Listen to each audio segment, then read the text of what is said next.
A champion, 4-6, 6-4, 6-0 over Pegula, closing the world number 4 out with a bagel that nobody in the building saw coming. She had exactly 1 day between lifting a trophy and boarding a flight to Toronto. She landed exhausted. Her career high ranking of number 20 was fresh, her name was on every ticker in the sport, and the National Bank Open had already sold her Wednesday night session out. That is when the tournament directors of World Tennis learned a lesson Cincinnati is, reportedly, about to learn the hard way. And she's playing again tomorrow night, the second match. So everybody come on out and support her. Toronto had originally slotted Eala on their grandstand court, 2,800 seats, a reasonable assumption for a player who, on paper, was ranked outside the top 15. Then the tickets started moving and moving and moving. By Tuesday morning, tournament director Carl Hale had a problem no scheduling algorithm anticipated, a number 20 seed pulling number 1 crowds. He moved her to center court within 24 hours. Cincinnati, watching all of this unfold in real time, still reportedly assigned Eala to a secondary show court for her opener, a tournament that publicly named her a headliner, treating her like the anonymous qualifier who withdrew from their event last year with a shoulder injury. This is not oversight. This is a scheduling committee reading yesterday's newspaper. Let the receipts speak, because they are stacked. Monday, August 3rd, DC Open Final, Eala takes Pegula 4-6, 6-4, 6-0. That final scoreline is not a fluke. It is the world number 4 losing 6 straight games to close a WTA title match. On the road to that trophy, she also beat Zheng Qinwen, Leylah Fernandez, Elina Svitolina, Naomi Osaka, and third-seeded Iga Swiatek in a first-set tiebreak that ran to 11-9. 5 top-tier scalps in 1 week. That is not a Cinderella run. That is a coronation. Then came the commercial proof. DC Open chairman Mark Ein described the ticket demand for Eala's Washington debut as unprecedented, his word on the record. 2 days later, the same pattern erupted in Canada. Carl Hale confirmed to Tennis Channel that Eala had outsold his second-largest venue by more than 2,000 tickets before her first ball was struck. And the Wednesday night session she headlined? According to Tennis 365, that was the first Wednesday night sellout the Canadian Open has recorded in roughly 2 decades. The last player to do it was Serena Williams.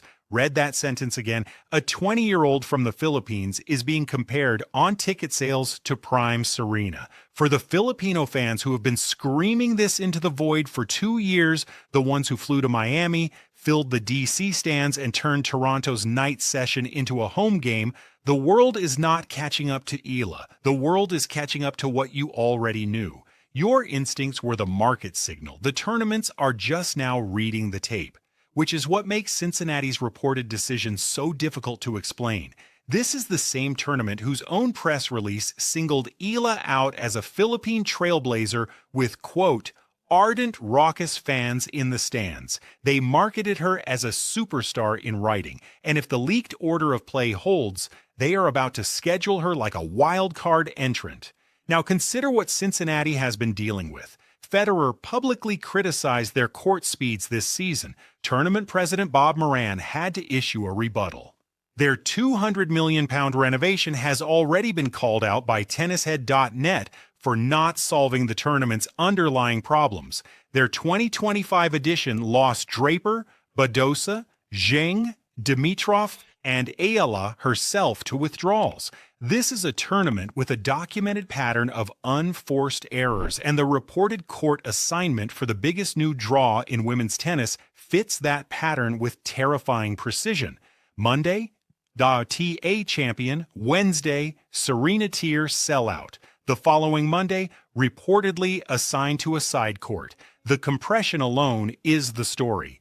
If you want to know what a tournament director sounds like when Eala breaks his math, you do not have to speculate. You can listen to one. Carl Hale has run the Canadian Open for more than 20 years. He is the decision maker on one of the WTA Tour's flagship 1,000-level events. He does not have to explain his scheduling choices to the press, and he certainly does not have to reverse them publicly. This week, he did both.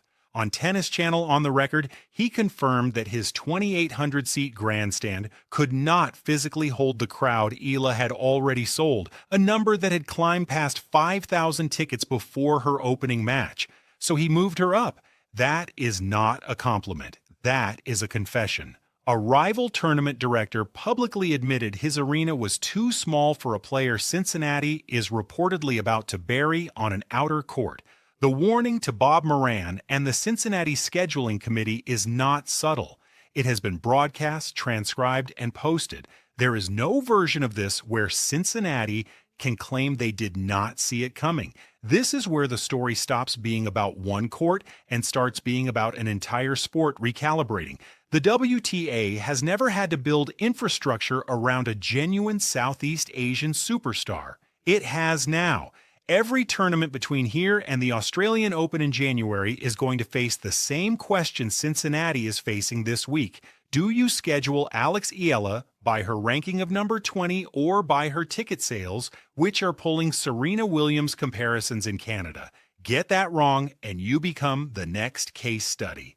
The U.S. Open main draw begins August 24th. Flushing Meadows will be the largest stress test of Eala's commercial gravity yet.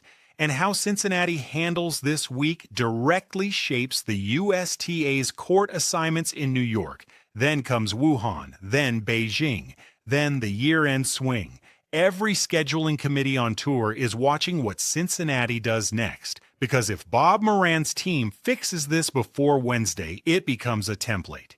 If they do not, it becomes a warning shot. The Philippines has never produced a WTA 1000 finalist.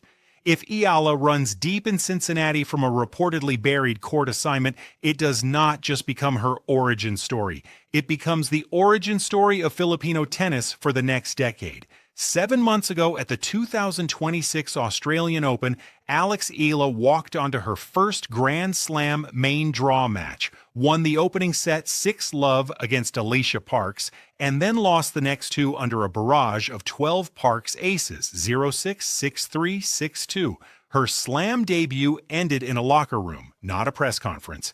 Tuesday in Toronto, standing in front of reporters as the freshly crowned first Filipina WTA champion, she said this: "It's been a crazy 24 hours. My mind's just been going back and forth between focusing on the next match and, wow, did I really just do that?"